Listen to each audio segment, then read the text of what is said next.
अस्सलाम वालेकुम बिस्मिल्लाहिर्रहमानिर्रहीम। अगर हम लोग भी रोज़े में ये गलतियाँ करते हैं तो हमारा रोज़ा भी टूट सकता है।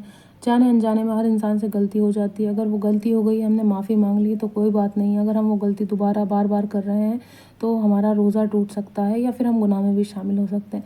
नंबर 1 चीज़ है, रोज़े की हालत में म्यूज़िक नहीं सुनना। अगर हम गाना सुनते हैं या म्यूज़िक सुनते हैं या कुछ भी ऐसी चीज़ करते हैं जो एंटरटेनमेंट की तरफ लेके जाती है, मूवी देखना या नेटफ्लिक्स या कुछ भी ऐसा करना जिस वजह से हमारा रोज़ा टूट जाएगा। रोज़े का मतलब इबादत करना है, परवरदिगार को याद करना है, ना कि खुद को एंटरटेन करना है।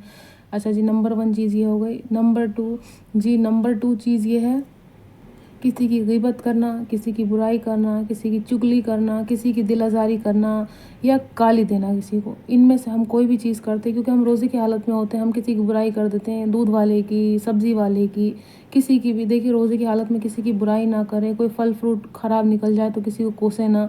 हर चीज़ में किसी को गलत बोलना, किसी को गाली देना, किसी को कुछ भी गलत सलत बोलना अपने मुँह से, ये सब चीज़ें ना करें। रोज़े रमज़ान का महीना जो है, रमज़ान का महीना इबादत का महीना है। किसी को बुरा भला कहने का महीना नहीं है, किसी की ग़ीबत करने का महीना नहीं है, किसी की दिल आज़ारी करने का महीना नहीं है, इबादत करने का महीना है। और सिर्फ रोज़ा ही, रमज़ान ही नहीं, उसके अलावा भी हम मुसलमान हैं। हमें इन सब चीज़ों का बहुत ज़्यादा ध्यान रखना है कि हमें किसी की ग़ीबत बुराई नहीं करनी जिस वजह से हम गुनाह में शामिल हों। और जो लोग रोज़ा रख के नमाज़ पढ़ना भूल जाते हैं, नमाज़ ही नहीं पढ़ते हैं। अगर फ़जर की पढ़ ली तो ज़ोहर की नहीं पढ़ी, ज़ोहर की नहीं पढ़ी तो असर की नहीं पढ़ी।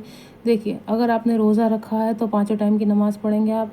नमाज़ नहीं छूटनी चाहिए रोज़े में। रोज़ा है तो नमाज़ भी ज़रूरी है, रोज़ा है, नमाज़ ज़रूरी है तो नमाज़ भी पढ़ें और रोज़ा भी रखें तो रोज़ा कबूल होगा। बिना नमाज़ के रोज़ा कबूल नहीं होगा। सिर्फ दुनिया को दिखाने के लिए या कुछ ऐसा करने के लिए रोज़ा ना रखें। अगर आपके अंदर हिम्मत है, ताकत है और परवरदिगार ने इतने आपको दी है एनर्जी, तो आप रोज़ा रखें। अगर आप बीमार हैं, परेशान हैं, तकलीफ़ में हैं या अज़ियत में हैं, कहीं चोट लगी है तो जो है रोज़ा आप ना रखें। अगर आपने रखा है तो अच्छी तरीके से रखें।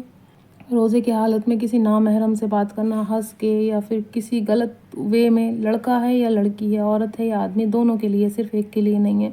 अगर हम बहनें हैं, औरतें हैं, हमें बहुत ज़्यादा ध्यान रखना है। अगर हम बाज़ार जा रही हैं, मार्केट जा रही हैं या फिर कोई हमारे घर पे आ रहा है तो किसी भी नामहरम से इस तरह से हम बात ना करें जिस वजह से हमारा रोज़ा टूट जाए। या कोई भी लड़के हैं या भाई है मेरे या जो भी आदमी है, उनको भी इस चीज़ का बहुत ज़्यादा ध्यान रखना है कि रोज़े की हालत में किसी नामहरम से इस उस वे में बात ना करें। चाहे वो फ़ोन पे बात कर रहे हों, चाहे वो व्हाट्सअप, इंस्टाग्राम या आजकल बहुत सारी चीज़ें हैं, या फिर आप ऑफ़लाइन भी किसी से बात कर रहे हैं तो किसी भी गलत इंटरेस्ट से या गलत चीज़ से आप अपनी बहन से करें बात, अपनी माँ से करें, आपके घर में जो भी दादी नानी हैं आप उनसे बात करें। पर हाँ, किसी भी ऐसी लड़की से या किसी भी ऐसे लड़के से बात ना करें जिस वजह से आपका रोज़ा टूट जाए। देखिए, हम गुनाह में शामिल होंगे। जो हमारे महरम हैं हम उनसे बात कर सकते हैं, जो हमारे लिए महरम नहीं है, ना महरम है, जैसे हमारा भाई हमारे लिए महरम है, हमारे बाप हमारे लिए महरम है, हमारा भतीजा भांजा ये हमारे लिए महरम है। जो कज़न्स हैं, जो खाला के फूफो ये सब नामहरम है हमारे लिए। देवर जेठ भी नामहरम है। हमारा हस्बैंड हमारे लिए, हमारा शौहर हमारे लिए महरम है। तो हमें इन सब चीज़ों का बहुत ज़्यादा ध्यान रखना है कि हम ये चीज़ भी ना करें जिस वजह से हमारा रोज़ा टूट सकता है।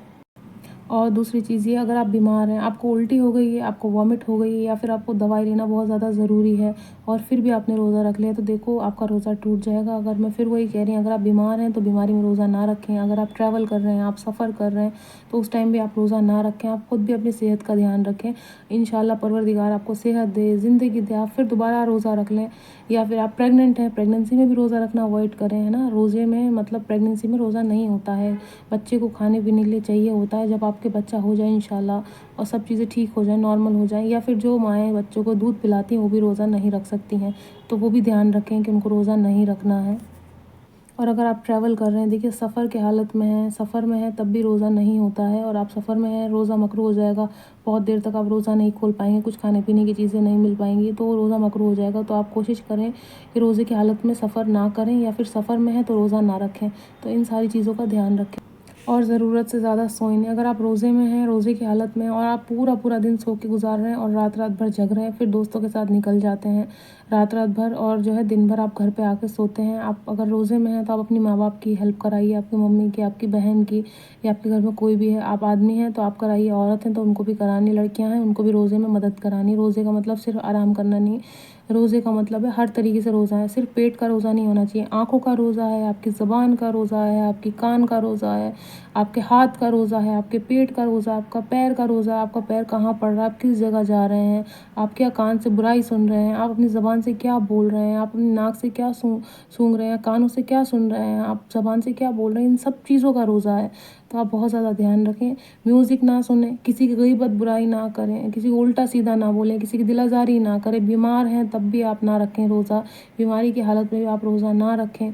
सफ़र में हैं तब भी आप रोज़ा ना रखें, या कोई भी आपके ऊपर ऐसी कोई मुसीबत परेशानी आई है तब भी आप रोज़ा ना रखें, है ना। कुरान की तिलावत करें, नमाज़ पढ़ें, इन सब चीज़ों को ना भूलें। अगर आप सब चीज़ें करते हैं फॉलो, नमाज़ भी पढ़ते हैं, म्यूज़िक नहीं सुनते हैं आप, कुरान की तिलावत करते हैं, टाइम से सोते हैं, टाइम से उठते हैं, आराम भी करना है, रोज़ेदार को आराम करना है, उसका भी सवाब है रोज़े का।